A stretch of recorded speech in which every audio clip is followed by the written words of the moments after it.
Buenas noches y bienvenidos a Sala de Prensa de Caracol Ahora. En pleno inicio de año seguimos hablando de violencia y agresiones contra las mujeres.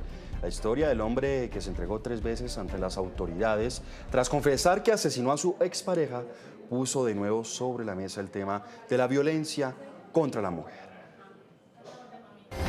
Yamilet Brito, una mujer de 42 años, es la más reciente víctima de feminicidio en la capital del país. El pasado 30 de diciembre decidió aceptar una cita con su expareja sentimental, Darío Aguirre, con quien sostuvo un noviazgo en 2019, el cual se acabó por los celos enfermizos del hombre, decisión que jamás aceptó, como lo narró el fiscal del caso. Cuando ellos terminaron esa relación, el señor Darío nunca aceptó esa decisión de la señora Yamiles y desde esa fecha hasta hoy estuvo acosándola. En varias oportunidades asistió a su trabajo, a los sitios donde ella se reunía con familias y amigos. Le profirió amenazas, no solamente amenazas contra ella, sino también contra su menor hijo. Una vez en el apartamento y aprovechando un descuido de la mujer, Aguirre accede a su celular y allí encuentra la razón que lo llena de ira para cometer el feminicidio. Que él se encontraba en su casa junto con la señora Yamiles y que en un momento en el que la señora Yamiles fue al baño, él aprovechó para revisar el celular y ahí encontró unas fotografías de la víctima con otra persona y que precisamente por eso cometió el homicidio. Según lo reveló la fiscalía, la mujer recibió 3 heridas con arma cortopunzante por parte del hombre, lo que le causó la muerte. Una vecina fue testigo de lo ocurrido y aunque llamó a las autoridades para alertar lo sucedido, nunca atendieron el caso. Y ella indica que sobre la 1 de la tarde escuchó gritos y golpes de la víctima. Más específicamente indica, y abro comillas, que la víctima mencionó: él me mató, llamen a la policía.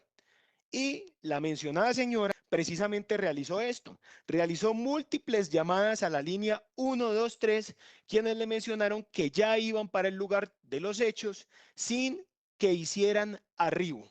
Como una actitud cínica, así describió la juez lo que hizo el hombre una vez cometió el feminicidio, y es que no contento con el crimen, llamó al hijo de la víctima de tan solo 12 años para contarle lo sucedido. Esa es una actitud bastante frívola y bastante conmovedora para las personas que han rodeado a la víctima. Llama a sus familiares para darles a conocer el hecho cometido. Reitero, envía evidencias de lo que aconteció al interior de ese apartamento. El hombre se entregó a las autoridades ese mismo día en el CAI de la Gaitana. Sin embargo, no fue capturado a pesar de que entregó todas las pruebas del crimen. Fue hasta este martes que Darío Aguirre fue judicializado por feminicidio. Ahora enfrentará una pena superior a los 41 años de cárcel. Y es que también se presentaron aberrantes casos en varias regiones del país. Luego de conocerse las imágenes impactantes donde el hombre de 31 años golpea brutalmente con manos y pies a su expareja sentimental en Malambo, las autoridades conformaron un bloque de búsqueda y ofrecieron una recompensa de hasta 2 millones de pesos para capturarlo. En el barrio Bellavista atacó brutalmente a su expareja. La administración hace un llamado a las mujeres malamberas para que denuncien toda aquella que esté sufriendo de violencia intrafamiliar. Aunque el hombre había cambiado su apariencia física cortándose el cabello, los agentes de la policía lo identificaron y lograron capturarlo en una vía pública del municipio de Malambo. Se logra la captura en tiempo récord de Isaac Orozco, autor de la brutal golpiza a una mujer en el municipio de Malambo. Este individuo deberá responder ante las autoridades competentes por el delito de feminicidio en el grado de tentativa. El hombre de 31 años es la expareja sentimental de la joven agredida y padre de sus 3 hijos de 1, 3 y 5 años. Un caso que enciende las alarmas entre los defensores de los derechos de la mujer. El Atlántico finalizó en el 2022 con 46 mujeres asesinadas y 12 feminicidios. Es una oportunidad para seguir insistiendo en el 2023 que las autoridades responsables, garantes de derechos y la sociedad en general sigamos atentos a rechazar, a acompañar y a erradicar este tipo de violencias en el departamento del Atlántico. La joven continúa en recuperación bajo el acompañamiento psicosocial por parte de la Gobernación del Atlántico y la Alcaldía del municipio de Malambo. Pero escuchen estas cifras. En el año 2022, solo hasta el 30 de noviembre, la Fiscalía tiene registrados 184 casos. Pero la Fundación Feminicidios Colombia maneja una cifra mucho más alta, 258 feminicidios en el 2022. Y lo más preocupante es que en la mayoría de casos tenían o tuvieron un vínculo sentimental. El 36% de los agresores eran pareja y en el 43% de los casos los agresores fueron exparejas. Según cifras del Instituto de Medicina Legal, en el año pasado hubo 79.424 denuncias por violencia contra las mujeres. Pues para entender un poco esto y para hablar de este tema, saludamos a Yamile Roncancio, directora de la Fundación Feminicidios Colombia. Yamile, bienvenida.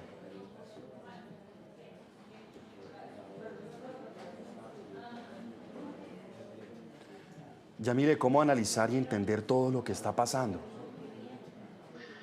Bueno, pues como tú lo has dicho, podemos partir de manifestar esta gravedad que ocurre en relación con los datos que se le ofrecen a la ciudadanía, ¿no? Entonces, tenemos que hacer esa contraposición en lo que nos dice la Fiscalía General de la Nación.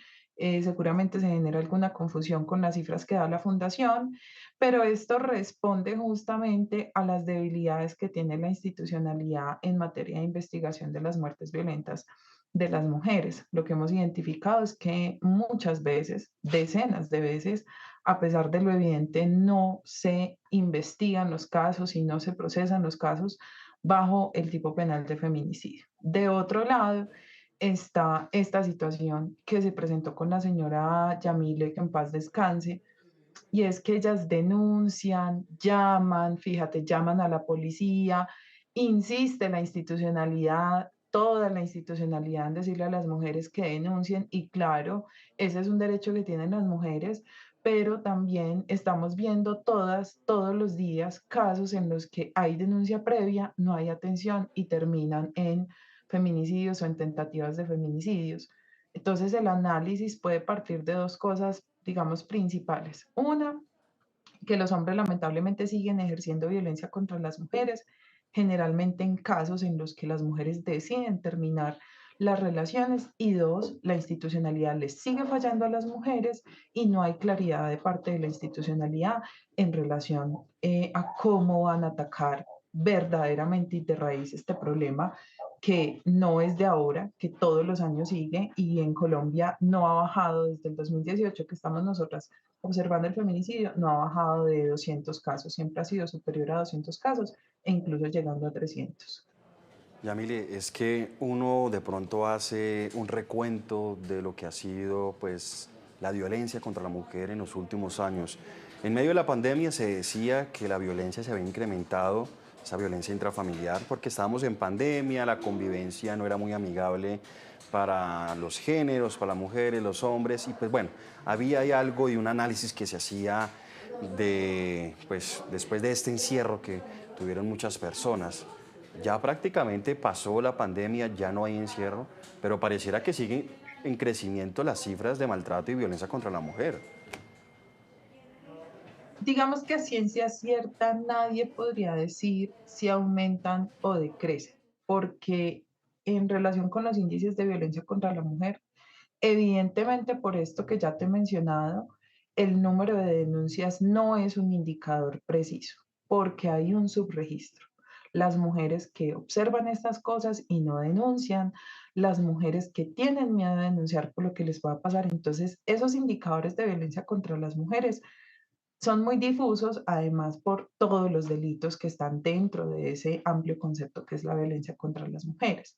Lo que sí quisiera resaltar yo es que ante esa debilidad tan aterradora de la institucionalidad, finalmente terminan siendo los medios de comunicación los que empiezan a recibir estas denuncias. Las mujeres víctimas se ven obligadas a mostrar los golpes que han recibido, todo el dolor que han sufrido para que alguien les preste atención, principalmente los medios de comunicación, y los medios de comunicación hacen todo lo posible para que la institucionalidad abra los ojos y se dé cuenta, pero la institucionalidad no reacciona. Entonces, puede hacer que aumente o decrezcan en número.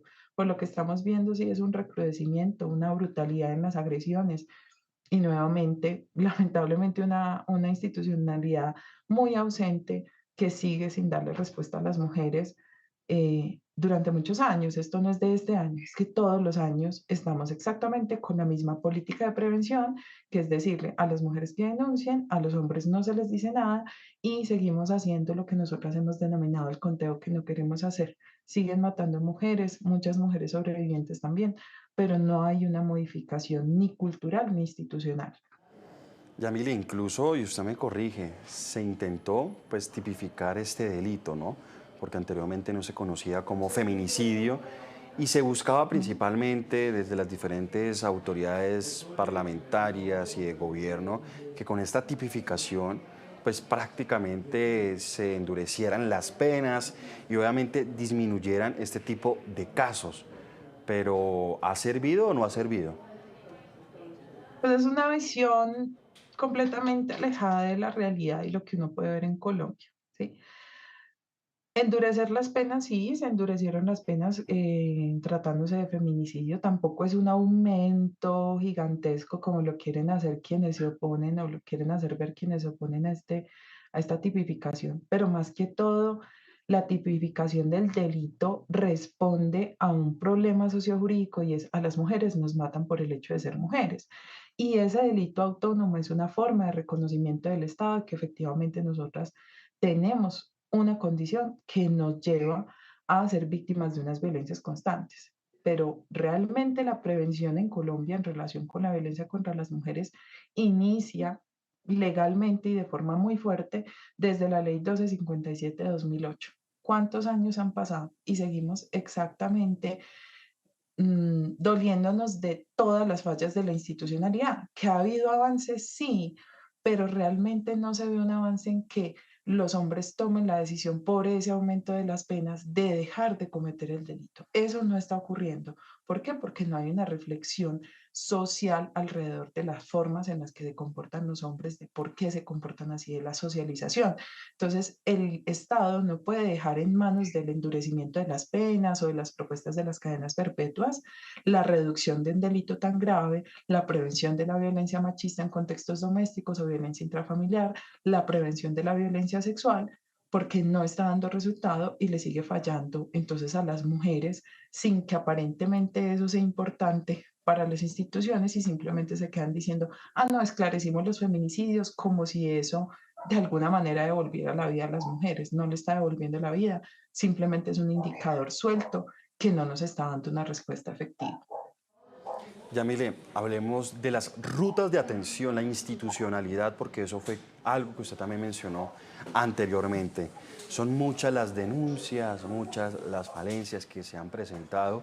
De pronto en algunos casos han sido asertivas estas rutas de atención, pero uno que es periodista, uno escucha en muchas ocasiones que la víctima denunció que inicialmente se le dio una medida de protección, se le prohibió al victimario acercarse o estar muy cerca a la casa de la persona, pero de un momento a otro pasan hechos como los que hemos registrado en los últimos días, que hubo llamadas al 123, no hubo una respuesta oportuna, que tenía una medida de protección y lo hemos visto en casos del año anterior, pero no sirvió para nada porque el victimario llegó un día y asesinó o se encontró a esa persona y atentó contra su vida. ¿Qué está pasando entonces con la institucionalidad, con estas rutas de atención, esta línea púrpura, la línea 123, que prácticamente han sido lo que usted ha dicho, esos mensajes y esa, de pronto, socialización que han hecho con las víctimas para que denuncien, ¿no? Pues, ¿qué es lo que pasa? Que al hacerse una estrategia, una política pública basada únicamente en la denuncia, no hay un avance significativo en materia tanto de investigación como de decisiones judiciales. Y como lo mencionaba esta mañana el doctor Federico Mesa en ese especial que también hicieron en Noticias Caracol, que le ha venido poniendo el ojo a esto, afortunadamente, no hay una articulación entre las instituciones. Entonces, claro, la mujer va a la comisaría, llama a la línea púrpura en el caso de Bogotá, pero en el resto del país a diferentes líneas, a la línea nacional, la guían, le dicen que vaya para aquí, perfecto.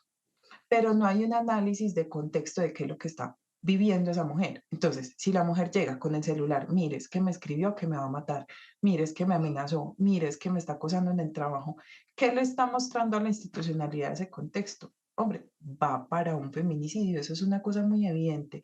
El señor no respeta medidas de protección. ¿Qué nos toca hacer? Lamentablemente, aunque esa debería ser la última decisión que se toma, hay que privarlo de la libertad. Y en Colombia se puede privar de la libertad a alguien que comete el delito de violencia intrafamiliar de manera preventiva, justamente porque es un peligro para la víctima y para la sociedad. No lo hacen. Claro, tenemos las cárceles a más no poder llenas de hombres que han cometido el delito de violencia intrafamiliar, pero al no tomar esas decisiones queda en lo que tú has descrito perfectamente y es, se expiden las medidas de protección, los hombres no las atienden. ¿Por qué? Porque ven que la institucionalidad igual no va a reaccionar hasta que finalmente se cometen estos feminicidios y ya se convierte en un problema la cifra de feminicidios, ahí sí le paran bolas, pero antes de eso no, simplemente es una cifra de las miles de denuncias, pero no de las miles de prevenciones ni las miles de sanciones, de eso poco se habla y tampoco hablan de la impunidad, de la alta impunidad en materia de violencia intrafamiliar y de violencia sexual, que también es un antecedente de los feminicidios, la violencia sexual. Yamile, y es que yo quiero poner un ejemplo porque dentro de esas medidas hay algo que uno de pronto no entiende y lo registramos acá lamentablemente en Noticias Caracol y en Caracol Ahora, y es, a la mujer le dan la medida de protección porque la amenaza de su expareja o pareja va directamente hacia ella, tienen un hijo en común, pero bueno, entonces le dicen, el papá no puede, o el hombre no se puede acercar a la casa o interactuar con la mujer, pero tiene el derecho con el hijo, porque él tiene derecho a estar con su hijo y bueno, pues obviamente es un derecho que adquiere un padre siempre, pues, que tiene a su bebé. ¿Cómo explicar eso? Porque eso también es violencia contra la mujer. No pueden acercarse a la mujer, pero pueden acercarse a lo más preciado que es su hijo.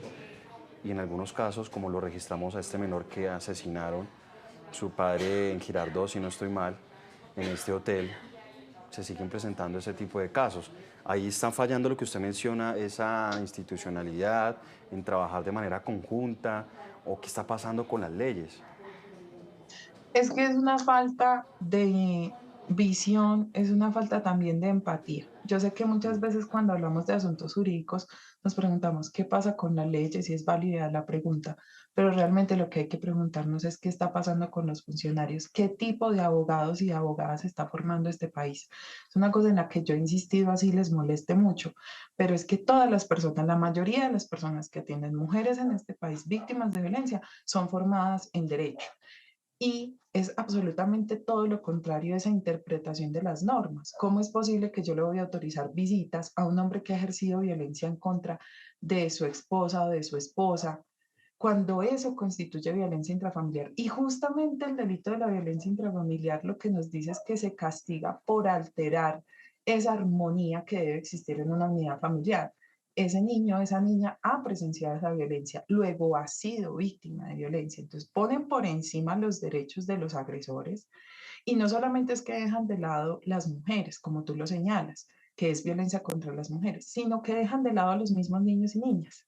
¿Sí? Y de eso no hemos escuchado lamentablemente ninguna expresión desde el ICBF habiendo tenido estos casos recientes. Entonces se pone por encima ese derecho de los agresores a visitas, no importa si no pagan cuota alimentaria, eso nos tiene sin cuidado, pero resulta que al estar los niños y las niñas bajo la tutela de sus madres, obligatoriamente se van a acercar a sus madres y una de dos, o van a cometer un feminicidio en frente de sus hijos e hijas, que pasa decenas de veces en este país, lo tenemos nosotras registrado, o en su defecto van a utilizar esa oportunidad para secuestrar a niños y niñas y ejercer violencia vicaria, generalmente a través de estos homicidios y feminicidios en venganza, en retaliación a denuncias, a el hecho de haber terminado relaciones. Es un círculo vicioso en el que si no hay una interpretación adecuada desde un enfoque de derechos humanos de las mujeres, no va a pasar nada. Y también hay una ausencia de sanciones en contra de esos funcionarios. Entonces también el funcionario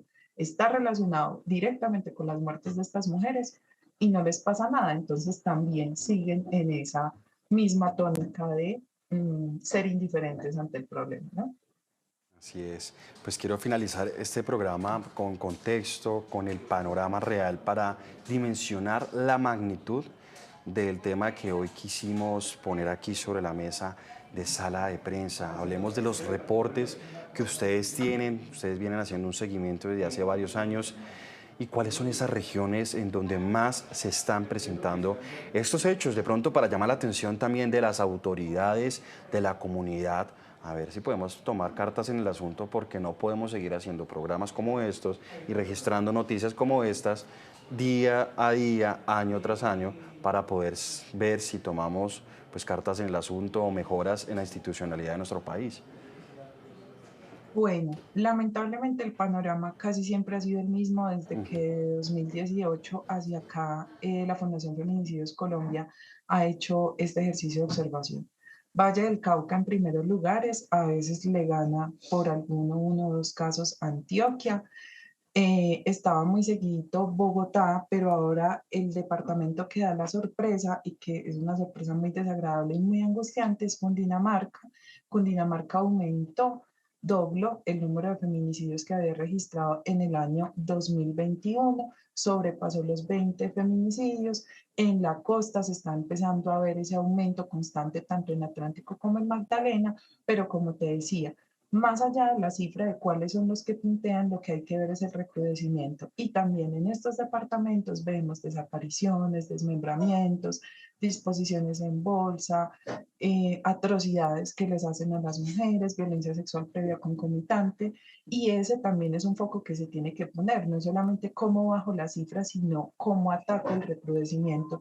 Valdría la pena que las entidades territoriales que tienen una obligación constitucional y convencional de erradicar las violencias contra las mujeres empezaran a ponerle el ojo y darse cuenta que los recursos que tanto invierten en esas campañas de denuncia y demás se están fugando mientras las vidas de las mujeres se están perdiendo. Y pongámosle el foco en lo que le tenemos que poner, que es en la reeducación de los hombres y en la modificación de las relaciones entre ambos sexos.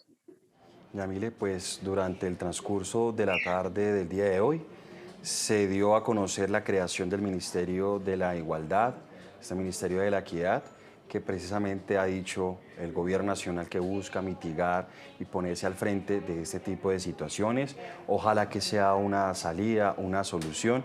¿Por qué desear el mal? Sino ojalá que estas medidas que se están tomando por parte del Gobierno Nacional sean para el bien de las mujeres en Colombia, en donde lamentablemente han sido pues violentadas durante los últimos años y bueno, durante muchos años atrás también, pero son registros que realmente preocupan desde 2018, que ustedes mismos han venido haciéndole seguimiento. Muchas gracias por estar con nosotros. No, sí, Miguel, a ustedes nuevamente muchas gracias, a Caracol, que ha venido siendo muy constante. Esta es una forma de hacerle homenaje a las víctimas, así que gracias a ustedes. Y hasta aquí, Sala de Prensa. Sigan conectados con toda la programación de Caracol Ahora. Feliz noche.